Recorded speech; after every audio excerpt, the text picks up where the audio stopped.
I have these two stories that this is what has happened, and tells me what's going on. A friend of mine, we went on a cruise. A bunch of us went on a cruise last year, got bold, and 5 of us went. 4 of us came back to the same airport, but 1 of us went to a different airport. 4 of us were well, but this one guy got really deathly ill when he got back. He didn't call me when he was sick, and then when he finally called me, it was like 10 or 14 days later, and I said, well, okay, are you okay now? I mean, how are you? And he said, well, I'm okay. And so he wasn't 100%. I said, listen, here's what I want you to do. You didn't take the gum that I told you to take on the cruise, right? He said, no. I said, okay. Go down to the gas station. At this point, don't worry about ordering the stuff off the line that's the safest one. I like Lucy.com, but I don't get a kickback from them. I just like that one. But I said, just go down to the gas station and get yourself some nicotine gum. And try taking 1 milligram or 2 milligrams 3 times a day, whatever you can tolerate. Give me a call in a few days. Let me know how you are. He gave me a call, and he said immediately I was well. Any residual was gone. And this is the key point. He said, actually, I feel better now than when I went on the cruise. And see, that told me that what's happening is there is a low level of this stuff still in our environment, or some people still have it in them.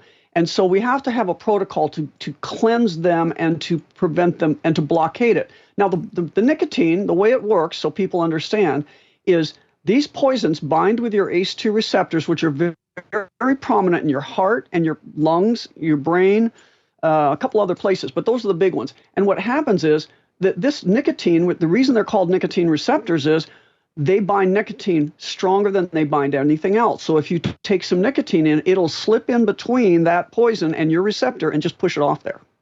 Yeah. And then you have to get it out of the system. Now, for doctors out there, I will tell you the other story, and I'm just still surprised by this. This just happened. I have a friend, she has asthma. She went down to South America to her house for a couple weeks. And she came back, and the day she came back, she got deathly ill, said, I think I've got pneumonia. Can you call in some antibiotic for me? She's coughing up yellow stuff. Now, in classic medicine, I mean, that would have been a no-brainer. Asthmatic, feels ill, coughing up yellow stuff. That's a bacterial superimposition on the asthma. You got to treat it with antibiotics. That's what we're taught. But this time I said, did you chew the gum down there that I told you to chew? And she said, no.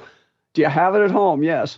Try taking it. Call me in the morning. Now, if you're really sick, call me before that, but try it. She called me in the morning and literally it was over, gone. Yeah. Now, I would not have believed that